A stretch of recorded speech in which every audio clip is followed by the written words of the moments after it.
اعوذ باللہ من الشیطان الرجیم بسم اللہ الرحمن الرحیم الحمد للہ رب العالمین الرحمن الرحیم اللہم صلی علی محمد وعلی آل محمد رب اشرح لی صدری ویسر لی امری واحلل عقدۃ من لسانی یفقہوا قولی۔ السلام علیکم ورحمۃ اللہ۔ الحمدللہ لاسٹ ٹائم ہم لوگوں نے سورہ مائدہ کی آیت نمبر 71 تک ترجمہ اور تفسیر کیا تھا۔ آج ہم آیت نمبر 72 سے شروع کریں گے ترجمہ اور تفسیر سورہ مائدہ کی۔ آیت نمبر 72 کا ترجمہ ہے، بے شک وہ لوگ کافر ہو گئے جن کا قول ہے کہ مسیح ابن مریم ہی اللہ ہے، نعوذ باللہ، حالانکہ خود مسیح نے ان سے کہا تھا کہ اے بنی اسرائیل، اللہ ہی کی عبادت کرو جو میرا اور تمہارا سب کا رب ہے۔ یقین مانو کہ جو شخص اللہ کے ساتھ شریک کرتا ہے، اللہ تعالیٰ نے اس پر جنت حرام کر دی ہے، اس کا ٹھکانہ جہنم ہی ہے، اور گناہ گاروں کی مدد کرنے والا کوئی نہیں ہوگا۔ دیکھیں یہاں پر اللہ سبحانہ تعالیٰ نے یہ بتا دیا کہ وہ لوگ کافر ہو گئے۔ کون لوگ؟ جنہوں نے یہ کہا کہ نعوذ باللہ حضرت عیسیٰ بن مریم ہی جو ہیں وہ اللہ ہے، خدا ہے، نعوذ باللہ۔ یہ ہم پہلے بھی پڑھ کے آ چکے ہیں۔ یہ اس فرقے کا کفر کا اظہار ہے جو حضرت مسیح علیہ السلام کے اللہ ہونے کے قائل ہیں، کیونکہ ان میں بہت سارے فرقے ہیں۔ لیکن اللہ تعالیٰ نے اس آیت میں یہ بھی بتا دیا کہ حالانکہ خود مسیح نے ان سے کہا تھا کہ اے بنی اسرائیل، اللہ ہی کی عبادت کرو جو میرا اور تمہارا سب کا رب ہے۔ یہ بیسیکلی یہ جو بات ہے نا، یہ آیت میں یہ جو لکھا ہوا ہے کہ اے بنی اسرائیل، اللہ ہی کی عبادت کرو جو میرا اور تمہارا سب کا رب ہے، یہ انجیل کی ورڈز ہے، آیت ہے یہ انجیل کی، ٹھیک ہے۔ یہ حضرت عیسیٰ علیہ السلام نے یہ بات کہی جو کہ قرآن میں بھی درج ہے، اور یہ میں نے خود پڑھی ہے اپنی آنکھوں سے، یہ اس میں بائبل میں بھی درج ہے، انجیل میں۔ اور حضرت عیسیٰ علیہ السلام جب پیدا ہوئے، اور شیر خوارگی کہیں گے اسے، عالم شیر خوارگی کہ دودھ پینے والا بچہ جو، جب وہ اس حالت میں تھے، پیدا ہوئے اور ماں کا دودھ پیتے تھے، بالکل چھوٹے سے پیدا ہوتے ہی، تو اللہ تعالیٰ کے حکم سے جب کہ بچے کی اس عمر میں بات کرنا جو ہے وہ ممکن ہی نہیں ہے، وہ قوت گویائی نہیں رکھتا، تو حضرت عیسیٰ بن مریم نے سب سے پہلے اپنی زبان سے اپنی عبودیت ہی کا اظہار فرمایا تھا۔ اور کیا کہا تھا یہ ہم سورہ مریم میں آگے چل کے پڑھیں گے کہ نبی حضرت عیسیٰ علیہ السلام نے فرمایا کہ میں اللہ کا بندہ اور اس کا رسول ہوں، مجھے اس نے کتاب بھی عطا کی ہے۔ یہ کیا کہا تھا حضرت عیسیٰ علیہ السلام نے جب وہ اپنی ماں کی گود میں پیدا ہوئے بچے تھے، چھوٹے سے دودھ پیتے تھے، تو اس وقت اللہ تعالیٰ نے انہیں جو ہے بات کرنے کا معجزہ، یہ بھی معجزہ تھا حضرت عیسیٰ کا کہ وہ ماں کی گود میں انہوں نے کیا کہا تھا، یہ ہم سورہ مریم میں پڑھیں گے چل کے کہ میں اللہ کا بندہ ہوں اور اس کا رسول ہوں، مجھے اس نے کتاب بھی عطا کی ہے۔ حضرت عیسیٰ علیہ السلام نے یہ نہیں کہا تھا کہ میں اللہ ہوں، نعوذ باللہ، یا اللہ کا بیٹا ہوں، صرف یہ کہا کہ میں اللہ کا بندہ ہوں۔ اور جب حضرت عیسیٰ علیہ السلام اپنی جو ہے بلوغت کی عمر میں آئے تو بھی انہوں نے اسی چیز کی دعوت دی، یہ جو ہم سورہ آل عمران میں پڑھ کر آ چکے ہیں، جو انہوں نے اپنی ماں کی گود میں بھی کہے تھے، اور جو ہم سورہ مریم میں پڑھیں گے کہ اور جب قیامت کے قریب ان کا آسمان سے نزول ہوگا، جس کی صحیح خبر جو ہے وہ صحیح احادیث میں بھی دی گئی ہے، جس پر اہل سنت والجماعت کا اجماع ہے، جو کہ صحابہ کا اجماع کہلاتا ہے۔ آج کل تو ویسے ہر جماعت کی اپنے آپ کو اہل سنت والجماعت کہتی ہے۔ بیسیکلی اہل سنت والجماعت جو ہے وہ صحابہ کا ایک ٹائٹل تھا، جسے آج سب نے اپنے اپنے اوپر رکھ لی ہے۔ تو جو صحیح صحابیوں کا بھی اجماع تھا، اور جو آج بھی امت کا اجماع ہے کہ نبی صلی اللہ علیہ وسلم کی احادیث کے مطابق حضرت عیسیٰ جو ہے وہ قیامت کے آخری وقت میں آسمان سے ان کا نزول ہوگا، اور وہ جب آسمان سے نزول کر کے آئیں گے تب بھی وہ نبی صلی اللہ علیہ وسلم کی تعلیمات کے مطابق لوگوں کو اللہ کی توحید اور اس کی اطاعت ہی کی طرف بلائیں گے، نہ کہ اپنی عبادت کی طرف، ٹھیک ہے۔ تو یہ احادیث میں کثرت سے آپ کو احادیث صحیح بخاری مسلم میں بھی مل جائیں گی، پورا چیپٹر ہے اس کے اندر جو ہے قیامت کا چیپٹر ہے، اس میں یہ احادیث موجود ہے، میں نے خود پڑھی ہے۔ تو حضرت عیسیٰ علیہ السلام نے یہ بھی کہا کہ یقین مانو کہ جو شخص اللہ کے ساتھ شریک کرتا ہے اللہ تعالیٰ نے اس پر جنت جو ہے وہ حرام کر دی ہے. حضرت مسیح علیہ السلام نے اپنی بندگی اور رسالت کا اظہار اللہ کے حکم اور مشیت سے اس وقت بھی فرما دیا تھا کہ جب وہ اپنی ماں کی گود میں دودھ پیچھے بچے تھے، اور پھر اسے جو ہے اپنی بلوغت میں بھی اعلان کر کے فرما دیا اور یہ بھی بتا دیا کہ جس نے بھی اللہ کے ساتھ شرک کیا وہ جو ہے جنت اس پر حرام ہو جائے گی. لیکن پھر بھی اس کے باوجود جو ہے بعد میں شیطان کیونکہ ہر طرح کے پلان بنا کے رکھتا ہے، سینٹ پال جسے یہ کہتے ہیں کہ سینٹ پال نے یہ کہا، سینٹ پال نے وہ کہا، سینٹ پال جو ہے وہ حضرت عیسیٰ علیہ السلام کا، جب تک حضرت عیسیٰ علیہ السلام جو ہے رہے ان کے درمیان میں تو وہ حضرت عیسیٰ کا جو ہے وہ بالکل مخالف رہا، بہت بڑا دشمن رہا. لیکن جب اللہ تعالیٰ نے حضرت عیسیٰ کو آسمان پہ اٹھا لیا اور اس نے دیکھا کہ اب حضرت عیسیٰ جو ہے وہ فوت ہو گئے ہیں تو اس نے کہا کہ میں تو حضرت عیسیٰ سے خود ملا تھا اور وہ جو ہے وہ آسمان پر اٹھا لیا اللہ تعالیٰ نے، اور وہ فوت ہونے کے بعد سولی پر ان کو دوبارہ اللہ تعالیٰ نے زندہ کر دیا اور آسمان پہ. تو یہ سارا جو عقیدہ ہے وہ سینٹ پال نے ان کے اندر شیطان کی طرف سے شیطان بن کر جو ہے شیطان سینٹ پال کی شکل میں جو ہے سارے یہ عقیدے سینٹ پال نے ان میں گھڑے کہ نعوذ باللہ میں حضرت عیسیٰ سے مل کے آیا. جب تک حضرت عیسیٰ علیہ السلام جو ہے زندہ تھے تب تک سینٹ پال جو ہے وہ سخت خلاف تھا حضرت عیسیٰ کے، اور جیسے ہی اس نے دیکھا کہ اب حضرت عیسیٰ جو ہے وہ آسمان پہ اٹھا لیے گئے ہیں تو اس نے ساتھ ہی حضرت عیسیٰ کی طرف سے جھوٹی باتیں لوگوں کو بتانا شروع کر دی. اور سب سے پہلے تو اس نے عیسائیت قبول کر لی پورے علل اعلان، اور پھر ان کے اندر جو ہے جیسے یہودی عبداللہ بن سبا نے ایک لبادہ اوڑا،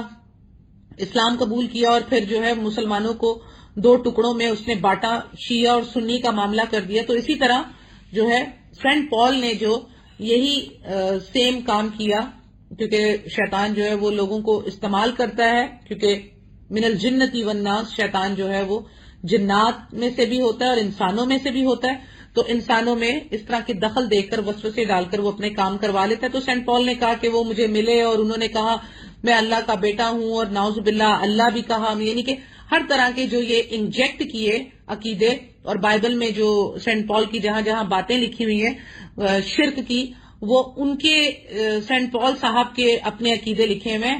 حضرت عیسیٰ علیہ السلام سے کہیں پہ بھی آج بدلی ہوئی بائبل میں بھی آپ کوئی ایسی ورڈز نہیں دکھا سکتے جس میں حضرت عیسیٰ نے کہا ہو کہ میں خدا ہوں اور یا نعوذ باللہ اللہ کا بیٹا ہوں، میری عبادت کرو. بیٹا اس سینس کا جنا ہوا بیٹا، ادروائز سب پیغمبروں کو جو ہے وہ سن کر کے اللہ تعالیٰ نے پکارا، اور پیغمبروں نے جو ہے فادر کہہ کے پکارا اللہ تعالیٰ کو. تو اس سے مراد جو ہے وہ ایک ایمان والا جو رسول ہے اس سینس میں. لیکن ان لوگوں نے باقاعدہ نعوذ باللہ حضرت عیسیٰ کو جنا ہوا بیٹا بنا دیا. تو یہ ساری چیزیں جو ہیں وہ سینٹ پال نے ان کے اندر انجیکٹ کی، اور یہ عیسائیوں کے فرقوں کا معاملہ ہے جو کہ الگ الگ طریقے سے جو ہے وہ کوئی حضرت عیسیٰ کو اللہ مانتا ہے، کوئی اس کا بیٹا مانتا ہے، کوئی نعوذ باللہ حضرت بی بی مریم کو نعوذ باللہ اللہ کی بیوی مانتا ہے، اور کوئی کچھ. تو یہ پھر 3 میں 1 اور 1 میں 3، اور یہ مطلب مختلف فرقوں کے یہ معاملات ہیں. تو حضرت عیسیٰ علیہ السلام نے یہ فرما دیا تھا کہ جس نے بھی شرک کیا تو اس کا ٹھکانہ جہنم ہے، اور گناہ گاروں کی مدد جو کرنے والا کوئی بھی نہیں ہوگا. آیت نمبر 73 کا ترجمہ ہے، وہ لوگ بھی قطعاً کافر ہو گئے جنہوں نے کہا اللہ 3 میں کا تیسرا ہے، دراصل سوا اللہ تعالیٰ کے کوئی معبود نہیں. اگر یہ لوگ اپنے اس قول سے باز نہ رہے تو ان میں سے جو کفر پر رہیں گے انہیں المناک عذاب ضرور پہنچے گا. آپ یہ دیکھ لیں کہ یہی بات ابھی میں کہہ رہی تھی کہ 3 میں 1 اور 1 میں 3 کا یہ بھی عقیدہ جو ہے عیسائیوں کے فرقے کا ہے. یہ عیسائیوں کے دوسرے فرقے کا ذکر ہے جو 3 خداؤں کے قائل ہیں. ٹھیک ہے، اگرچہ ان میں آپس میں اختلاف بھی ہے، لیکن صحیح بات یہی ہے کہ اللہ کے ساتھ انہوں نے حضرت عیسیٰ علیہ السلام اور ان کی والدہ حضرت مریم علیہ السلام کو بھی الہ، نعوذ باللہ الہ یعنی معبود قرار دے لیا تھا، جس کی قرآن نے صراحت کی ہے. اللہ تعالیٰ قیامت والے دن حضرت عیسیٰ علیہ السلام سے پوچھے گا. یہ سورہ مائدہ کی آیت نمبر 116 ہے جو ہم آگے جا کے پڑھیں گے. اللہ تعالیٰ قیامت کے دن حضرت عیسیٰ سے پوچھیں گے کیا تو نے لوگوں سے کہا تھا کہ مجھے اور میری ماں کو اللہ کے سوا معبود بنا لینا؟ تو اس سے معلوم ہوا کہ حضرت عیسیٰ اور حضرت مریم علیہ السلام ان دونوں کو عیسائیوں نے الہ بنایا اور اللہ تیسرا الہ ہوا، یعنی کہ یہ دونوں بھی الہ تھے نعوذ باللہ، اور تیسرا اللہ الہ، یعنی کہ اللہ تیسرا اللہ۔ تو یہ جو ہے آگے جا کے قرآن بتائے گا کہ تین میں کا تیسرا کہلایا، پھر عقیدے کی طرح اللہ تعالیٰ نے انہیں بھی کفر سے تعبیر فرما دیا۔ یعنی کہ یہاں پر اس آیت میں آپ پڑھیں گے اگر عربی میں تو لکھا ہوا ہے لَقَدْ كَفَرَ الَّذِينَ قَالُوا إِنَّ اللَّهَ ثَالِثٌ ثَلَاثَةٍ وَمَا مِنْ إِلَٰهٍ إِلَّا إِلَٰهٌ وَاحِدٌ، ٹھیک ہے، کہ کوئی بھی جو ہے تین کا تیسرا، جو ثلاثاتن تین میں کا تیسرا کہلایا یا کہے گا تو اس نے کفر کیا۔ آگے چل کر بھی ہم اس کو سورہ مائدہ کی 116 آیت میں بھی ہم پڑھیں گے، جس سے اور مزید واضح ہو جائے گا کہ اللہ تعالیٰ قیامت والے دن حضرت عیسیٰ علیہ السلام سے یہ پوچھیں گے کہ کیا تم نے لوگوں سے کہا تھا کہ مجھے اور میری ماں کو جو اپنا معبود بنا لو؟ تو حضرت عیسیٰ اس پر فرمائیں گے کہ اللہ میں آپ کا بندہ ہوں، آپ اچھی طرح جانتے ہیں کہ میں نے کیا کہا اور کیا نہیں کہا، یہ لوگ مجھ پر بہتان باندھ رہے ہیں، لیکن آپ میرے رب ہیں، آپ جانتے ہیں کہ میں نے کیا کہا کیا نہیں کہا۔ یہ انشاءاللہ ہم آگے پڑھیں گے۔ آیت نمبر 74 کا ترجمہ، یہ لوگ کیوں اللہ تعالیٰ کی طرف نہیں جھکتے اور کیوں استغفار نہیں کرتے؟ اللہ تعالیٰ تو بہت ہی بخشنے والا اور بڑا ہی مہربان ہے۔ دیکھیے یہاں پر ایک یہ بات جو ہے، یہ آیت جو ہے، یہ ہماری طرف بھی ایک بہت بڑی آپ سمجھ لیں کہ تلوار لٹک رہی ہے کہ یہ لوگ کیوں اللہ تعالیٰ کی طرف نہیں جھکتے اور کیوں استغفار نہیں کرتے۔ انہیں صحیح بات تو نہیں معلوم تھی، ٹھیک ہے، ان کے علماء نے انہیں جو ہے وہ گمراہ کیا، وہ ایک عیسائی گھرانے میں پیدا ہوئے، ایک عیسائی ماں باپ کے یہاں پیدا ہوئے، تو ظاہر سی بات ہے انہیں وہی سب کچھ ملے گا جو انہوں نے اپنے گھرانے سے اڈاپٹ کیا ہوگا۔ لیکن ہم کون ہیں؟ ہم کیسے انہیں بتائیں گے کہ تمہاری کتاب میں یہ لکھا ہے اور یہ لکھا ہے؟ یہ تو ہم بتائیں گے کیونکہ ہم وہ امت ہیں جو دوسرے لوگوں کے لیے پیدا کی گئی ہے۔ سورہ آل عمران میں ہم پڑھ کر آ چکے ہیں۔ تو اللہ تعالیٰ کیا کہہ رہے ہیں کہ کیوں نہیں جھکتے یہ اللہ کی طرف اور کیوں استغفار نہیں کرتے؟ کوسچن مارک ہے آیت میں۔ تو اللہ تعالیٰ کہہ رہے ہیں کہ میں تو بہت ہی بخشنے والا اور بڑا مہربان ہوں، کہ وہ جتنا بھی شرک کریں، کفر کریں، جب آپ کو علم ہو گیا، آپ مسلمان ہیں، اب آپ کا کام ہے کہ آپ انہیں ان کی کتاب کے ذریعے سے اللہ کی طرف بلائیں۔ اور سب سے پہلی بات کیا ہے؟ الا نعبد الا اللہ، ہم اللہ کے سوا کسی اور کی عبادت نہیں کریں گے۔ آؤ ہم اس بات کی طرف جو تم میں اور ہم میں یکساں ہیں، یعنی اللہ کے سوا کسی کی عبادت نہیں کریں گے۔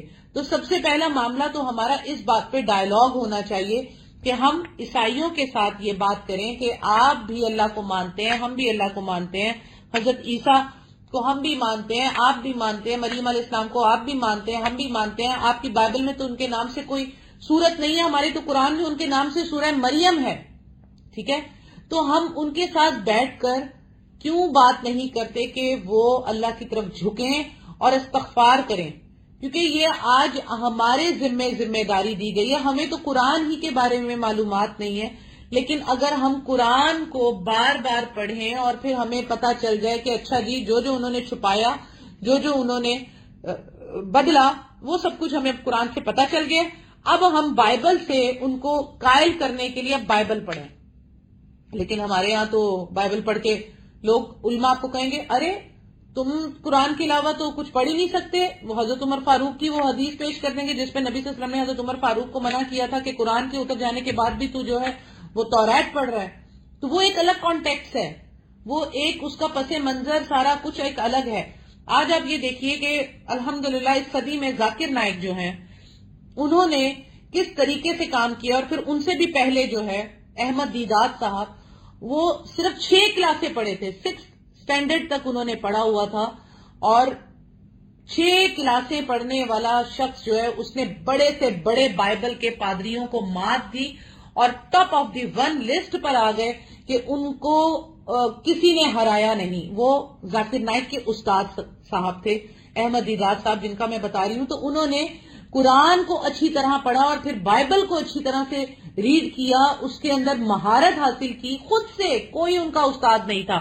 ان کا دل کڑتا تھا کہ جب جو ہے پادری اسلام کے بارے میں غلط باتیں کرتے تھے اور نبی صلی اللہ علیہ وسلم کو نہیں مانتے تھے تو وہ بائبل سے ان کے ساتھ ڈائلاگ کرتے تھے، ڈبیٹس کرتے تھے.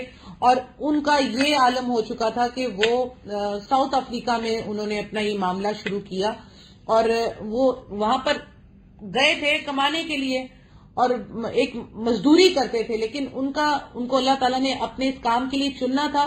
اور 6 کلاسیں پڑھا ہوا شخص اتنا بڑا اسکالر بن جاتا ہے اور پوری دنیا میں اس کو کوئی پادری مات نہیں دے سکا، اور پھر بے تحاشا پادریوں نے ان کے ہاتھ پر اسلام قبول کیا. اور یہی معاملہ آج ہم ذاکر نائک کے ساتھ دیکھتے ہیں کہ احمد دیدار صاحب نے ڈاکٹر ذاکر نائک کو کہا کہ بیٹا what I have done in 40 years you just have done in 4 years، کہ جو کرنے میں مجھے 40 سال لگے وہ تم نے 4 سالوں میں کر دیا. اور نہ کہ صرف بائبل میں بلکہ سارے مذہبوں کی کتابوں پر تمہیں اللہ تعالیٰ نے ایک رحمت کے طور پر عبور دیا ہے جس کو تم جو ہے استعمال کرتے ہو. تو جو میں نے 40 سال میں کیا وہ تم نے 4 سال میں کر لیا. تو آج کیا کیا ذاکر نائک نے؟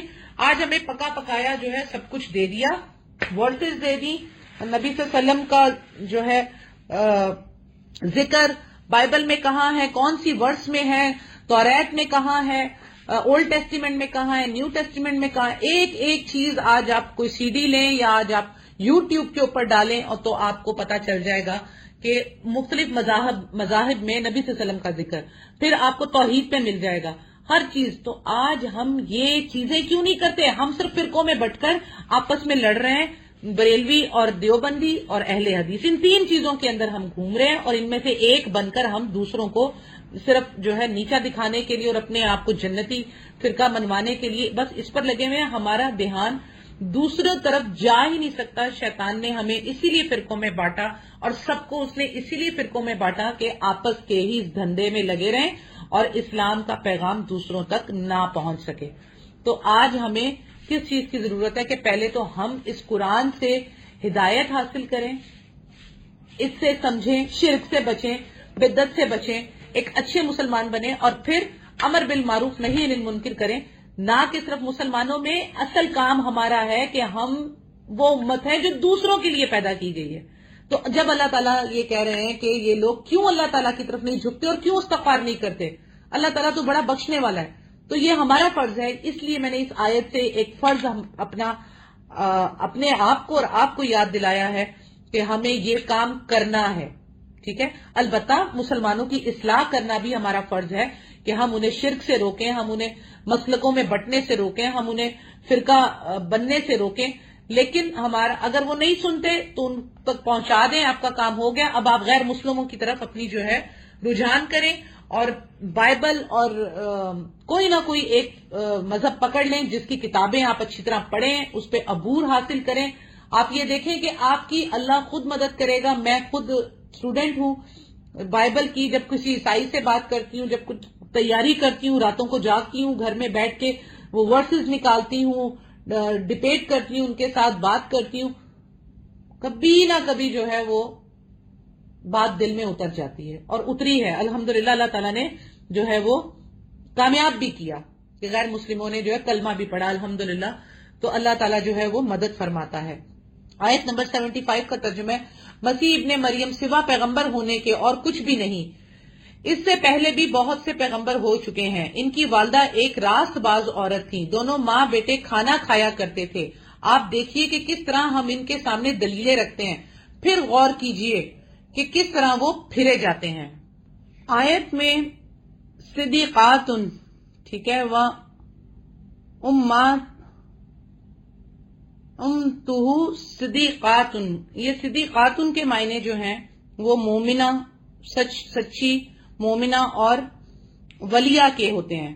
یعنی کہ یہاں پر جو آیت میں اللہ تعالیٰ نے بتایا کہ اس سے پہلے بھی بہت سے پیغمبر ہو چکے ہیں اور ان کی والدہ ایک راست باز عورت تھی، دونوں ماں بیٹے کھانا کھایا کرتے تھے. تو اس سے مراد جو ہے صدیقات ان کے معنی مومنہ اور ولیہ کے ہیں. یعنی کہ حضرت بی بی مریم جو ہے وہ کوئی پیغمبر نہیں تھی، یعنی وہ حضرت مسیح علیہ السلام پر ایمان لانے والوں میں سے اور ان کی تصدیق کرنے والوں میں سے تھیں. صدیقات ان کے معنی ہیں, ٹھیک ہے, ان کی تصدیق کرنے والی تھیں. اور اس کے معنی یہ ہیں کہ وہ کوئی پیغمبر بھی نہیں تھی, جیسا کہ بعض لوگوں کو وہم ہوا ہے اور انہوں نے حضرت مریم علیہ السلام سمیت جو ہے حضرت بی بی سارہ جو حضرت ابراہیم علیہ السلام کی پہلی بیوی تھی, ام اسحاق یعنی حضرت اسحاق علیہ السلام کی والدہ, اور حضرت موسیٰ علیہ السلام کی والدہ کو بھی جو ہے وہ نبی قرار دیا ہوا ہے کہ جب ان کی طرف وحی ہوئی تھی تو وہی نہیں بلکہ اللہ تعالیٰ نے, جیسے حضرت موسیٰ علیہ السلام کی والدہ نے حضرت موسیٰ علیہ السلام کو ٹوکری میں ڈال کے دریا میں ڈال دیا, تو اللہ تعالیٰ نے ان کے دل کی طرف جو ہے وہ کیا کہنا چاہیے اسے, الہام کر دیا. اسی طرح اللہ سبحانہ تعالیٰ نے حضرت بی بی مریم کو بھی دل میں الہام کیا, اور اسی طرح جو ہے اللہ تعالیٰ اپنے نیک بندوں کی طرف الہام کرتا رہا, جیسے کہ اصحاب کہف ان کی طرف بھی اللہ تعالیٰ نے الہام کیا.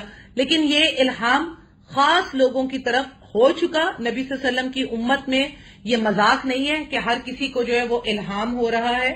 الہام ایک بہت ہی خاص اور مخصوص چیز ہے جو کہ صرف اللہ تعالیٰ اپنے بہت ہی برگزیدہ پیغمبروں کی طرف کرتا ہے, اور ان کی طرف تو وہی کرتا ہے, یا پیغمبروں کے ساتھ جو لوگ ہوتے ہیں ان کو الہام کرتا ہے. البتہ نبی صلی اللہ علیہ وسلم کی امت میں الہام سے نیچے جو معاملہ ہے دل میں بات کو, سچی بات کو ڈال دینا, وہ اللہ تعالیٰ اس امت کے لوگوں کے ساتھ قیامت تک کرتا رہے گا. ولیوں کے ساتھ اللہ تعالیٰ قیامت تک یہ معاملہ کرتا رہے گا. البتہ الہام جو ہے وہ اللہ تعالیٰ اپنے نیک بندوں کو کر سکتا ہے, لیکن وہ بہت اس کی تفصیل کو سمجھنے کے لیے صحیح بخاری کی ایک حدیث ہے, صحیح مسلم یا صحیح بخاری میں, اس سے جب تک ہم لوگ پڑھ کر اس کو میں تفصیل سے آپ کو بتاؤں گی نہیں تب تک آپ کو الہام کا معاملہ بھی سمجھ نہیں آئے گا. تو فی الحال یہ ہمارا ٹاپک نہیں ہے. تو پیغمبر نہیں تھی حضرت بی بی مریم یا پھر حضرت موسیٰ علیہ السلام کی والدہ, اللہ تعالیٰ نے ان کی طرف جو ہے وہ الہام کر دیا تھا اور انہوں نے اسی کے مطابق جو ہے وہ کام کیا. جبکہ بائبل میں یہ آتا ہے کہ عیسائی جو ہیں وہ حضرت بی بی مریم کو باقاعدہ پیغمبر مانتے ہیں, ٹھیک ہے, یہ بھی بات انہوں نے اپنی طرف سے ہی ان کے علماء نے گھڑ دی. جبکہ قرآن میں یہ بات سورہ یوسف میں اللہ تعالیٰ نے فرما دی ہے, جس کے ترجمہ میں آپ کو بتا رہی ہوں کہ ہم نے جتنے بھی رسول بھیجے وہ مرد تھے. تو اگر کوئی رسول عورت بھیجی ہوتی تو اللہ تعالیٰ قرآن کریم میں ہمیں ضرور بتا دیتے. اس لیے جو جھوٹ انہوں نے بولے ہیں اس کا سارا سچا کچا چٹا اللہ تعالیٰ نے قرآن میں بتا دیا. تو عورت کبھی بھی پیغمبر نہیں ہوئی, جتنے پیغمبر ہوئے ہیں وہ مرد ہوئے ہیں. اور پھر اس کے علاوہ اللہ تعالیٰ نے یہ بھی بتا دیا کہ حضرت عیسیٰ علیہ السلام اور ان کی والدہ بی بی مریم دونوں جو ہیں وہ اللہ کی عبادت کرتی تھیں اور کرتے تھے, اور وہ انسان تھے, بشریت دلیل تھی ان کی, کیونکہ وہ کھانا پینا کھاتے تھے, اور انسانی ضروریات میں سے یہ ہے کہ وہ کھانا پینا ان کے ساتھ لگا ہوا ہے, سونا کھانا پینا تکلیف یہ سب چیزیں, تو وہ ان سے باہر نہیں تھے, ظاہری سی بات ہے.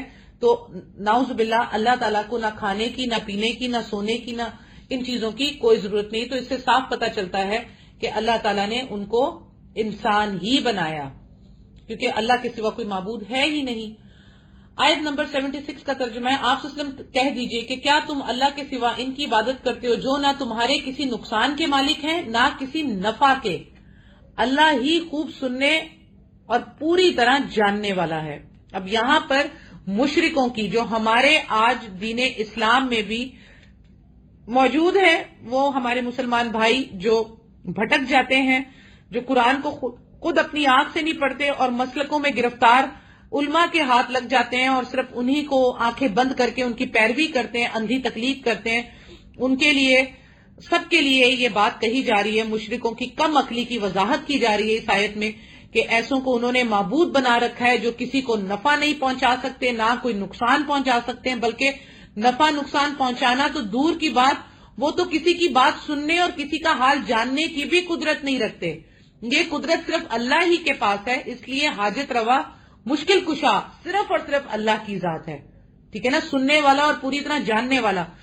ہمارے ہاں تو یہ کہا جاتا ہے کہ جی ہم بڑے گناہ گار ہیں اور ہم ہماری پکار اللہ نہیں سنتا تو وسیلہ پیش کرنا پڑتا ہے اللہ کے ہاں دعا میں، تو ہم اللہ کو کہتے ہیں کہ اللہ نبی صلی اللہ علیہ وسلم کے وسیلے سے یہ کر دے، یا شاہ عبد القادر جیلانی نعوذ باللہ جنہیں جو ہے غوث اعظم کہا جاتا ہے، ان کے وسیلے سے کر دے. تو یہ تو اللہ تعالیٰ کہہ رہے ہیں کہ اللہ تعالیٰ جو ہے وہ اکیلا معبود ہے. تو یہ جو تم ڈر کے مارے وسیلے پیش کرتے ہو کہ وہ تمہارے اس نفع میں تمہاری دعا کا وسیلہ بن کے تمہیں فائدہ پہنچا دیں گے، اور اگر نہیں ایسا کرو گے تو تمہیں جو ہے وہ غوث اعظم یا کوئی بھی بزرگ نقصان پہنچا دیں گے، تمہارا بیڑا غرق ہو جائے گا. تو یہ ساری چیزیں شرک ہیں. وہ تو یہ بھی نہیں جانتے کہ انہیں قبروں سے کب اٹھایا جائے گا. جو فوت ہو گئے، جو اس دنیا سے چلے گئے، چاہے وہ پیغمبر ہوں، ولی ہوں، کوئی بھی ہوں، ان کو تو یہ بھی خبر نہیں کہ وہ قیامت کے دن کب اٹھائے جائیں گے قبروں سے، قیامت کب جو ہے وہ قائم ہونے والی ہے. اور نیک انسان کو جب یہ حدیث میں آتا ہے کہ اس کو جب برزخ میں بھیجا جاتا ہے اور جنت کی کھڑکی کھول دی جاتی ہے تو وہ کہتا ہے کہ میں کب اس میں داخل ہوں گا، تو اللہ تعالیٰ کہتے ہیں انتظار کر کہ قیامت قائم ہو جائے. تو وہ کہتا ہے کہ اللہ تو جلدی قیامت قائم کر. وہ دعا کرتا ہے، اس کو نہیں پتا قیامت کب قائم ہونے والی ہے، تو اس کو پھر اور کیا پتا ہوگا کہ اس کو کون پکار رہا ہے اور کون نہیں پکار رہا. آیت نمبر 77 کا ترجمہ ہے، کہہ دیجئے اے اہل کتاب اپنے دین میں ناحق غلو اور زیادتی نہ کرو، اور ان لوگوں کی نفسانی خواہشوں کی پیروی نہ کرو جو پہلے سے بہک چکے ہیں اور بہتوں کو بہکا بھی چکے ہیں اور سیدھی راہ سے ہٹ گئے ہیں. دیکھیے یہ بات اللہ تعالیٰ اہل کتاب کو کیا کہہ رہے ہیں کہ ان لوگوں کو، اہل کتاب کو اور ہمیں، یہ ہم سب کو کہا جا رہا ہے، کیونکہ اہل کتاب کا یہ معاملہ اس لیے ہمیں بتایا جا رہا ہے کہ وہ یہ کام کرتے تھے، تو اے مسلمانوں تم خبردار ہو جاؤ. یہ کہتے ہیں ان سے جب بات کرو، نہیں یہ آیت تو اہل کتاب کے لیے نازل ہوئی ہے، یہ عیسائیوں کو، یہودیوں کو کہا جا رہا ہے. تو بھائی آپ کو قرآن میں کیوں کہا جا رہا ہے؟ کہا تو آپ کو جا رہا ہے نا، تمام انسان مخاطب ہیں اس آیت سے، ٹھیک ہے؟ خاص کر کے مسلمان اپنے آپ کو جو کہتے ہیں تو وہ ڈر جائیں اس آیت سے. کہہ دیجئے اہل کتاب اپنے دین میں ناحق غلو اور زیادتی نہ کرو اور ان لوگوں کی نفسانی خواہشوں کی پیروی نہ کرو. ٹھیک ہے کہ کیا؟ غلو مت کرو، یعنی اتباع حق میں حد سے تجاوز نہ کرو، اور جن کی تعظیم کا حکم دیا گیا ہے اس میں مبالغہ کر کے انہیں نبوت سے، منصب سے ہٹا کر مقام الوحیت پر فائز مت کرو، جیسے حضرت عیسیٰ علیہ السلام کے معاملے میں تم نے کیا. غلو جو ہے یعنی کہ حد سے بڑھ جانا ہر دور میں شرک اور گمراہی کا سبب کا سب سے بڑا ذریعہ رہا ہے. انسان کو جس سے عقیدت و محبت ہوتی ہے وہ اس کی شان میں خوب مبالغہ آرائی کرتا ہے، چاہے وہ امام اور دینی قائد ہے تو اس کو پیغمبر کی طرح معصوم سمجھتا ہے. اب امام ہے یا دینی قائد ہے، عالم ہے، تو اس کو پیغمبر کی طرح معصوم تو نہیں نہ سمجھ سکتے کہ گناہوں سے پاک ہے. اللہ تعالیٰ نے تو حضرت یونس علیہ السلام کو بھی غلطی کر کے بتا دیا کہ جب اللہ تعالیٰ چاہتا تو پیغمبر سے بھی غلطی ہو جاتی ہے. تو جب تک اللہ کا حکم نہیں ہوتا، اللہ تعالیٰ کو ہی غیب کا علم معلوم ہے، اللہ تعالیٰ ہی پاک ہے، اور اللہ جس کو جو حکم دیتا ہے وہ اس کے مطابق کرتا ہے، اور جو اللہ کے حکم کے مطابق نہیں کرتا چاہے وہ پیغمبر بھی ہو تو اللہ تعالیٰ اس کے ذریعے سے بھی آپ کو بتا دیتا ہے کہ اس سے بھی غلطی ہو جاتی ہے. تو اللہ تعالیٰ نے فرمایا کہ معصوم سمجھنا پیغمبر کی طرح علماء کو اور اماموں کو، تو یہ سب غلو ہے. بدقسمتی سے مسلمان بھی آج غلو سے محفوظ نہیں رہ سکے. انہوں نے بعض اماموں کی، ائمہ کی، علماء کی شان میں ایسا غلو کیا اور ان کی بارے میں ایسی رائے اور قول ان کی طرف منسوب کیے اور فتویٰ اور فقہ کے کہ جو حدیث رسول کے مقابلے میں بھی بڑھ گئے ہیں. یعنی کہ نبی صلی اللہ علیہ وسلم کی حدیث کو بھی ماننے سے کہ وہ انکار کر دیتے ہیں فقہ کو، اور فرقے کی وجہ سے فلاں امام نے یہ کہا، نبی صلی اللہ علیہ وسلم نے کہا جی آمین زور سے کہیں، آپ کی آمین فرشتے کی آمین کے ساتھ مل گئی، لیکن وہ کہیں گے جی امام ابو حنیفہ کا فتویٰ یہ ہے کہ آمین آرام سے کہو. تو وہ امام ابو حنیفہ کے فتوے کو لے آتے ہیں یہاں پر، لیکن آمین حدیث کو چھوڑ دیتے ہیں. یہ میں ایک مثال دے رہی ہوں، میرا مقصد کسی کو ٹارگٹ کرنا نہیں ہے، ایک مثال ہے. تو اسی طرح جو ہے ہم نے اپنے علماء کو جو ہے وہ بنا لیا ہے. تو اللہ تعالیٰ نے کیا کہا کہ لعنت کی ہوئی ہے اللہ تعالیٰ نے ایسے لوگوں پر جو کہ یہ کام کرتے ہیں. آیت نمبر 78 کا ترجمہ، بنی اسرائیل کے کافروں پر حضرت داؤد علیہ السلام اور حضرت عیسیٰ بن مریم علیہ السلام کی زبانی لعنت کی گئی، اس وجہ سے کہ وہ نافرمانیاں کرتے تھے اور حد سے آگے بڑھ جاتے تھے. اب یہ کیا ہے؟ یہ وہ لعنت کے اسباب ہیں جو کہ انہوں نے کی حضرت داؤد علیہ السلام کے معاملے میں بھی، ٹھیک ہے، اور حضرت عیسیٰ علیہ السلام کے معاملے میں بھی. یعنی کہ حضرت داؤد علیہ السلام کے اوپر زبور نازل ہوئی تو زبور میں بھی وہ کیا کرتے تھے اور انجیل میں بھی وہ کیا کرتے تھے کہ وہ جو ہے وہ غلو سے کام لیتے تھے اور اللہ کے بیٹے بنا دیتے تھے. جیسے کہ حضرت عزیر علیہ السلام کو اللہ کا بیٹا بنا دیا تھا، کیونکہ زبور جو ہے وہ بنی اسرائیل پر ہی نازل ہوئی، اور توریت بھی بنی اسرائیل پہ نازل ہوئی، انجیل بھی بنی اسرائیل پہ نازل ہوئی. تو توریت اور زبور جو ہے وہ اولڈ ٹیسٹیمنٹ میں آتی ہیں اور انجیل جو ہے وہ نیو ٹیسٹیمنٹ میں آتی ہے. تو کیونکہ یہودی جو ہے وہ حضرت عزیر علیہ السلام کو اللہ کا بیٹا بنا چکے تھے، تو یہ معاملے جو ہے وہ انہوں نے توریت اور زبور سے ہی جو ہے زبور سے یہ معاملے شروع کر دیے تھے. تو اللہ تعالیٰ نے ان کے ذریعے سے ہی لعنت بھجوا دی ایسے لوگوں پر کہ جو نافرمانیاں کرتے ہیں اور غلو کرتے ہیں، یعنی حد سے آگے بڑھ جاتے ہیں. جو حد اللہ نے نہیں بتائی، جو بات اللہ نے نہیں کی، اس کو خود سے اپنی طرف سے گھڑ کے بنا لیتے ہیں. تو اللہ تعالیٰ نے ان پر پیغمبروں سے بھی لعنت کروائی، فرشتوں سے بھی اور ایمان والوں سے بھی، اور سب لعنت کرنے والوں سے لعنت کروائی. اب دیکھیے یہ آیت نمبر 79 میں اللہ تعالیٰ نے کہا کہ آپس میں ایک دوسرے کو برے کاموں سے جو وہ کرتے تھے روکتے نہ تھے، جو کچھ بھی یہ کرتے تھے یقیناً وہ بہت برا تھا. آپ یہ دیکھیں کہ اس آیت سے مجھے اس وقت اتنا ڈر لگ رہا ہے کہ ہم سب اس آیت کے جو ہے مستحق ہیں. اللہ ہمیں معاف فرما دے، اللہ ہمیں توفیق عطا فرمائے کہ جو نبی صلی اللہ علیہ وسلم نے فرمایا ہم وہی کریں. کہ کیا کرتے تھے کہ وہ ایک دوسرے کو برائی سے روکتے نہیں تھے، اور اس چیز سے جو ان کے لیے لعنت کا سبب بنا. تو برائی کو دیکھتے ہوئے برائی سے نہ روکنا بہت بڑا جرم اور لعنت و غضب الہی کا سبب ہے. حدیث میں بھی اس جرم پر بڑی سخت وعیدیں بیان فرمائی ہیں. ایک حدیث میں نبی صلی اللہ علیہ وسلم نے فرمایا سب سے پہلا نقص جو بنی اسرائیل میں داخل ہوا وہ یہ تھا کہ ایک آدمی دوسرے آدمی کو برائی کرتے ہوئے دیکھتا تو کہتا اللہ سے ڈر اور یہ برائی چھوڑ دے، یہ تیرے لیے جائز نہیں. لیکن دوسرے روز پھر اسی کے ساتھ اسے کھانے پینے اور اٹھنے بیٹھنے میں کوئی آر یا شرم محسوس نہ ہوتی. یہ حدیث ہے، ٹھیک ہے. آج ہمارا بھی کیا، اپنے بہن بھائیوں کے ساتھ بھی ہم انہیں منع تو کرتے ہیں، لیکن ہم ان کے ساتھ اٹھتے بھی ہیں، بیٹھتے بھی ہیں، کھاتے بھی ہیں، پیتے بھی ہیں، ہم نوالا ہم پیالہ ہم نشین بن جاتے ہیں. لیکن ہم کیا کریں، کیونکہ ہمیں یہاں پر دوسری طرف جو ہے وہ یہ حکم دیا گیا ہے اللہ تعالیٰ کی طرف سے کہ ہم نے قطع رحمی سے بھی بچنا ہے. تو یہاں پر آپ نے دونوں چیزوں کو بڑی حکمت کے ساتھ لے کے چلنا ہے. اپنی ناراضگی بھی شو کی جائے، اور اگر وہ آپ کا بھائی یا بہن اس برائی سے نہیں رک رہا تو آپ ادھر خندہ پیشانی سے اٹھیں اور السلام علیکم ورحمۃ اللہ کہہ کر وہاں سے چلے جائیں. کیونکہ ہمیں ان سب چیزوں کا حل بھی اللہ تعالیٰ نے ساتھ ساتھ میں بتایا ہوا ہے. تو ہم صرف جو ہے وہ ایک ہی طرف مائل ہو جاتے ہیں. تو ہمیں کیا ہے، حکمت کے ساتھ اس کو بتا دیا. اب بہن ہے میری، وہ پردہ نہیں کرتی، ٹھیک ہے، وہ اپنا جو ہے دعوتوں میں بھی اور ادھر بھی اور وہ تیار ہو کے بیٹھی ہے اور وہ سب کچھ کر رہی ہے. میں اسے اس وقت بیٹھ کے جو ہے اس کے ساتھ مجھے اس کی دعوت میں تو پردے میں ہوں، میں تو گئی کھانا کھایا، لیکن میں اس کو یہ کہہ کر آؤں کہ دیکھو اللہ تعالیٰ کا یہ حکم ہے، یہ فرمان ہے، اب بھی اللہ کی طرف پلٹ آؤ، موت کا کوئی بھروسہ نہیں، یہ کہہ کر پھر میں وہاں سے آ جاؤں تاکہ قطع رحمی بھی نہ ہو اور یہ معاملہ بھی نہ ہو کہ آپ نے دعوت بھی قبول نہیں کی یا آپ نے جو ہے وہ اس چیز سے آپ ہٹ رہے ہیں، بھاگ رہے ہیں. تو یہ بھی نہیں کرنا، بلکہ میانہ روی کے ساتھ اس چیز کو حکمت کے ساتھ ساری چیزوں کو ساتھ لے کر چلنا ہے، کیونکہ ساری چیزیں موجود ہیں قرآن میں بھی احادیث میں بھی.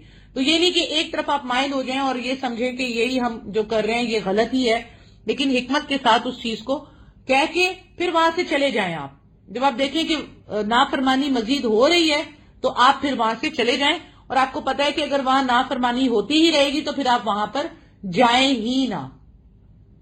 اور اگر جائیں تو یہ سوچ کے یہ نیت کر کے جائیں کہ اللہ میں صلح رحمی کی وجہ سے جا رہا ہوں اور پروردگار تو میرا جانا وہاں پر جو ہے وہ آسان کر دے، اور وہاں پر بیٹھیں اور نیکی کا حکم دے کر کھانا ہے وہ کھا کر آ جائیں، اور اس کے بعد جو ہے وہاں پر زیادہ دیر ان چیزوں میں نہ رہیں اور ساتھ میں بھلائی کا حکم بھی کر کے آئیں، امر بالمعروف بھی کر کے آئیں، تو آپ کا جانا جو ہے وہ پھر آپ کے اوپر وبال جان نہیں بنے گا. آپ یہ کہہ سکتے ہیں کہ میں نے اللہ ایک تو اس وجہ سے کہ قطع رحمی نہ ہو، میرا بہن بھائی مجھ سے ناراض نہ ہو، میرے دوست و احباب ناراض نہ ہو، لیکن میں گیا، میں نے جو ہے بھلائی کا حکم دیا. کیا معلوم کس کے دل میں کس وقت کوئی خوف بیٹھ جائے اور آپ کی بات اس کو سمجھ میں آ جائے، تو یہ کرتے رہنا ہے. ٹھیک ہے.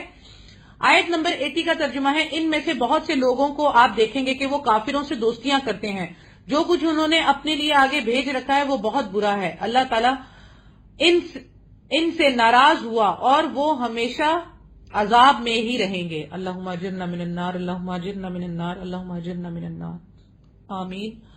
یہ ان لوگوں کے لیے کہ جو آپ دیکھیں گے کہ جنہوں نے کافروں سے دوستیاں کرتے ہیں، کیونکہ اس وقت میں نے جیسے کہ آپ کو بتایا کہ جو منافقین ہوتے تھے وہ کافروں کے ساتھ دوستیاں کرتے تھے کہ اگر یہاں کا پلڑا بھاری ہوا تو یہاں ہو جائیں گے، وہاں کا پلڑا بھاری ہوا تو وہاں ہو جائیں گے. لیکن آج کل کے ہم جو ہمارے اندر جو مسلمانوں میں منافقین ہیں وہ بھی منافقت کیسے دکھاتے ہیں. ویلنٹائن ڈے منا رہے ہیں، مدر ڈے منا رہے ہیں، فادر ڈے منا رہے ہیں، برتھ ڈے منا رہے ہیں. برتھ ڈے منانے میں اپنے بیٹے کی، بیٹی کی، اس دن اس کو آپ دعا دیجئے، کھانا پکا لیں، گھر میں کھا لیں. کوئی آپ نے جو ہے فضول خرچی نہیں کی، کوئی شریعت کے خلاف حرکت نہیں کی تو وہ کوئی مسئلہ نہیں ہے. لیکن برتھ ڈے کا کیک لانا، موم بتیاں لگا کے بجانا، یہ سب یہود و نصارہ کی مشابہت ہے. تو یہ سب آج ہماری وہ دوستیاں ہی ہیں ان کے ساتھ، یہ کافروں کے ساتھ ہماری دوستیاں جو ہم نبھا رہے ہیں، ان کے جو یہ معاملات کریں. کیونکہ نبی صلی اللہ علیہ وسلم نے فرمایا کہ جو جس قوم والے کام کرے گا، ان سے مشابہت رکھے گا، وہ قیامت کے دن انہی کے ساتھ اٹھایا جائے گا. تو اللہ تعالیٰ نے اس چیز سے منع کیا ہے کہ ہم ان چیزوں سے جو ہے دور رہیں. ٹھیک ہے، ان سے اچھے طریقے سے اسلام کو فروغ دیں، اسلام کو پریزنٹ کریں، لیکن اپنے دین کو نہ چھوڑیں. بجائے کہ اسلام کو پریزنٹ کرنے کے بجائے ہم ان کے دین کی جو ہے چیزیں لے رہے ہیں. اسلام کو پریزنٹ کریں تو اس کے اندر دوستی جائز ہے. جب اسلام کو پریزنٹ کر رہے ہوں تو احتیاط کرتے ہوئے، ہر چیز کو دیکھتے ہوئے ان کے ساتھ چلیں، کیونکہ اللہ تعالیٰ ان سے سخت ناراض ہوگا اور عذاب میں ہمیشہ رکھے گا جو ان کے ساتھ دوستیاں رکھتے ہوئے. کیونکہ آپ جب ان کے ساتھ دوستیاں رکھیں گے تو وہ آپ کو اپنے مذہب میں ہی داخل کر لیں گے، کیونکہ وہ تب تک آپ سے راضی نہیں ہوں گے جب تک آپ کو اپنے مذہب میں داخل نہ کر لیں. یہ بھی قرآن میں اللہ تعالیٰ نے فرمایا ہے جو ہم پڑھیں گے. آیت نمبر 81 کا ترجمہ ہے، اگر انہیں اللہ تعالیٰ پر اور نبی صلی اللہ علیہ وسلم پر اور جو نازل کیا گیا اس پر ایمان ہوتا تو یہ کفار سے دوستیاں نہ کرتے، لیکن ان میں کہ اکثر لوگ فاسق ہیں. دیکھیں سیدھی سی نشانی بتا دی.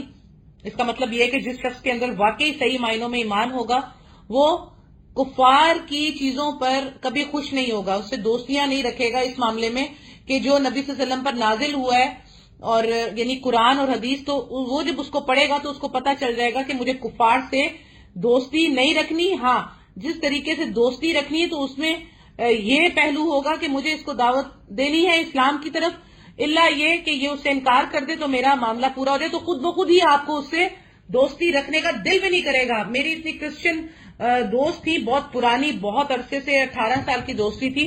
آخر کار ایک جب وقت آیا اللہ نے مجھے ہدایت دی اور میں نے اسلام اس کے سامنے جب پیش کیا تو اس نے کہا کہ اگر میں کلمہ پڑھ لوں تو پھر تو میں کرسچن رہوں گی نہیں، میں تو مسلمان ہو جاؤں گی. تو مطلب ایک لمبی ڈبیٹ کے بعد میری اس کے ساتھ دوری ہو گئی اور مجھے اب وہ برداشت ہی نہیں ہوتی، میری اس کے ساتھ دوستی ہی ختم ہو گئی. ٹھیک ہے نا. تو دوستی آپ کی دین اسلام پر ہوگی، اس کے علاوہ ہماری کسی کے ساتھ کوئی دوستی نہیں ہے. البتہ جو پسند کرتا ہو دین اسلام کو، وہ کلمہ بھی پڑھتا ہو اس چیز کو، اس نے تو کلمہ ہی پڑھنے سے انکار کر دیا، تو جو اس طرف آ رہا ہو تو اس کے ساتھ آپ وقت لگائیں، اس کے ساتھ آپ دوستی رکھیں، آگے چلیں. کیونکہ اس کا بھی فائدہ ہوا کہ ایسے لوگوں کے ساتھ بھی میں چلتی رہی جنہوں نے 23 سال بعد بھی جو ہے وہ کلمہ پڑھا الحمدللہ اور نبی صلی اللہ علیہ وسلم کو رسول مانا، ایمان لائے الحمدللہ. آیت نمبر 82 کا ترجمہ ہے، یقیناً آپ ایمان والوں کا سب سے زیادہ دشمن یہودیوں اور مشرکوں کو پائیں گے اور ایمان والوں سے سب سے زیادہ دوستی کے قریب آپ یقیناً انہیں پائیں گے جو اپنے آپ کو نصارہ کہتے ہیں. یہ اس لیے کہ ان میں علماء اور عبادت کے لیے گوشہ نشین افراد پائے جاتے ہیں اور اس وجہ سے کہ وہ تکبر نہیں کرتے. اچھا، اب اللہ تعالیٰ نے یہاں آیت میں دیکھیں بتا بھی دیا، یقیناً آپ ایمان والوں کو سب سے زیادہ دشمن یہودی اور مشرکوں کو پائیں گے. یعنی کہ یہودی اور مشرکین مکہ یہ بہت زیادہ سخت تھے اپنے عقیدے اور ایمان تو نہیں، اپنے عقیدے میں اور اپنے کفر میں. ایمان تو ان کے پاس تھا ہی کہاں، اپنے کفر اور اپنے شرک میں بہت پکے تھے، اپنے عقیدوں پہ بہت پکے تھے. اور اللہ تعالیٰ نے کہا کہ آپ ان کو سب سے بڑا دشمن پائیں گے. اور آپ اگر کیونکہ دشمن اس وجہ سے کہ نبیوں کا قتل بھی وہ پہلے بھی کرتے رہے اور انہوں نے نبی صلی اللہ علیہ وسلم کو بھی قتل کرنے کی کئی مرتبہ سازش کی، کوشش کی. نبی صلی اللہ علیہ وسلم پر جادو بھی کیا، یہودی کی بیٹیوں نے آپ صلی اللہ علیہ وسلم کے بالوں پر جو ہے وہ جادو بھی کیا. یہ ہم صحیح بخاری میں پڑھتے ہیں. تو بہت سے منکرین حدیث کہتے ہیں کہ جی قرآن کے خلاف ہے یہ کہ جادو کیسے ہو سکتا ہے، ایک پیغمبر پر، اس پر تو وہی اترتی ہے تو وہ یہ کر لے وہ کر لے. تو یہ اس کے بارے میں ایک لمبی ڈبیٹ ہے جسے ہم آگے چل کے ضرور انشاءاللہ تعالیٰ کلیئر کریں گے کہ نبی صلی اللہ علیہ وسلم پر جادو ہوا. اور جادو کی حالت میں نبی صلی اللہ علیہ وسلم جو ہے وہ صرف یہ بھول جاتے تھے کہ وہ اپنی کس بیوی کے پاس گئے ہیں، کہاں نہیں گئے، اور اس کے علاوہ کوئی ایسا معاملہ نبی صلی اللہ علیہ وسلم کے ساتھ نہیں ہوتا تھا. اللہ تعالیٰ کو یہ چیز مخصوص دکھانی تھی امت کو کہ جادو برحق ہے، ہوتا ہے. اور حضرت موسیٰ علیہ السلام کا جادو کا پورا قصہ جادوگروں کے ساتھ قرآن میں ڈیٹیل سے بتا دیا تاکہ نبی صلی اللہ علیہ وسلم پر جو جادو ہوا اس کی نوعیت بھی پتا چل جائے. تو انہوں نے یہ بھی کیا، لیکن اللہ تعالیٰ نے یہ بھی بتا دیا کہ آپ کی دوستی کے جو قریب ہے نا وہ نصارہ، جو اپنے آپ کو نصارہ یعنی عیسائی کہتے ہیں، اس لیے کہ ان کے جو علماء ہیں ان میں عبادت گزار اور گوشہ نشینی اختیار کرنے والے ہیں، جسے رہبانیت کہتے ہیں. رہبانیت جیسی کوئی چیز حلال نہیں تھی، انہوں نے خود ہی اپنے اوپر جو ہے یہ چیز مسلط کر لی تھی. تو اللہ نے کہا ٹھیک ہے اگر تم یہ بھی کر سکتے ہو تو چلو کر کے اس پہ رہو، قائم تو رہو، لیکن وہ اس پہ قائم بھی نہ رہ سکے. تو اس لیے ان میں یہودیوں کی طرح جو ہے وہ تکبر وغیرہ نہیں ہوتا تھا، وہ یہ ہے کہ گوشہ نشینی اختیار کرتے تھے. اور ان میں کئی بہت سے لوگ اپنی گوشہ نشینی میں کامیاب رہے اور پرہیزگار بھی رہے. اس میں سے ایک رہبان کا ایک قصہ بھی صحیح بخاری میں آتا ہے جس کے لیے ایک چھوٹے بچے نے گود میں جو ہے وہ گواہی دی. جیسے حضرت عیسیٰ علیہ السلام نے اپنی والدہ کی گود میں گواہی دی، اسی طرح اس عیسائی رہبانیت اختیار کرنے والے بندے کے لیے ایک بچے نے، اسی طرح شیر خوار دودھ پینے والے بچے نے اس کے لیے گواہی دی. تو وہ عیسائی ہی تھے. تو ان میں سے کچھ ایسے جو قائم رہے تو وہ اللہ تعالیٰ کے بڑے نیک اور برگزیدہ لوگ تھے، اور وہ حضرت عیسیٰ علیہ السلام کو اللہ کا بیٹا نہیں بلکہ پیغمبر مانگتے تھے. تو اللہ تعالیٰ نے ان کے لیے جو ہے یہ تھوڑی سی نرمی بھی بتائی کہ وہ جو ہے گوشہ نشینی اختیار کرتے ہیں، تکبر نہیں کرتے. کیونکہ بائبل میں میں نے پڑھا ہے کہ اگر کوئی تمہارے دائیں رخسار پر مارے تو اپنا بایاں رخسار بھی اس کے سامنے پیش کر دو، یعنی لڑو مت. تو اس وجوہات سے جو ہے مسلمانوں کے قریب ہیں بنسبت یہودیوں کے، مسلمانوں کے زیادہ قریب ہیں. لیکن عیسائیوں کا ابھی جو معاملہ ہے وہ تاہم کے یہودیوں کے ساتھ ملے ہوئے ہیں، کم و بیش کچھ فرق کے ساتھ. اسلام کے خلاف عیسائی بھی اس وقت یہودیوں کے ساتھ مل کر کام کر رہے ہیں، جیسا کہ صلیبی اور ایسی جنگوں میں، اور یہ صدیوں تک محیط رہی، مارکا آرائی رہی. تاحال یہ ہے کہ عیسائی جو ہے وہ پھر بھی قریب ہیں مسلمانوں کے بمقابل یہودیوں اور مشرکوں کے. تو عیسائیوں کے ساتھ کیونکہ جب حضرت عیسیٰ علیہ السلام آخری وقت میں جو کہ بہت قریب ہے نزول کرنے والے ہیں، تو اس وقت بھی عیسائی جو ہیں وہ مسلمانوں کے ساتھ مل کر جنگ لڑیں گے یہودیوں کے خلاف، اور قتل کریں گے مسلمانوں کے ساتھ مل کر یہودیوں کا. اللہ یہ کہ ایک پتھر کے پیچھے بھی یہودی چھپے گا تو پتھر کہے گا کہ میرے پیچھے اللہ کا دشمن ہے، اسے قتل کر دے. اور درخت کے پیچھے بھی چھپے گا سوائے غرقت کے درخت کے. نبی صلی اللہ علیہ وسلم نے فرمایا غرقت کا درخت جو ہے وہ یہودیوں کو پناہ دے گا، یہ اللہ تعالیٰ کی طرف سے ایک معاملہ ہے. تو غرقت کے درخت کے علاوہ جو ہے وہ ہر درخت اور پتھر بتائے گا کہ میرے پیچھے یہودی ہے. اور عیسائی جو کہ مسلمان ہو چکے ہوں گے وہ جو ہے وہ مل کر لڑیں گے مسلمانوں کے ساتھ یہودیوں کو ختم کرنے کے لیے. الحمدللہ آج ہم نے آیت نمبر 82 تک ترجمہ اور تفسیر کی سورۃ مائدہ کی، اور اللہ تعالیٰ سے دعا ہے کہ جو کچھ ہم نے پڑھا اللہ تعالیٰ اس کو صحیح طرح سمجھ کر پڑھنے کی، عمل کرنے کی، دوسرے لوگوں تک پہنچانے کی توفیق عطا فرمائے. اور اللہ سبحانہ تعالیٰ اس قرآن کو ہمارے لیے ہدایت کا راستہ بنائے، نہ کہ گمراہی کا.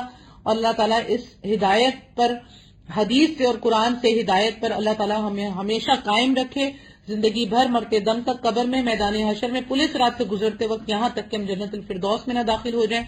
آمین ثم آمین یا رب العالمین۔ وآخر دعوانا ان الحمد للہ رب العالمین۔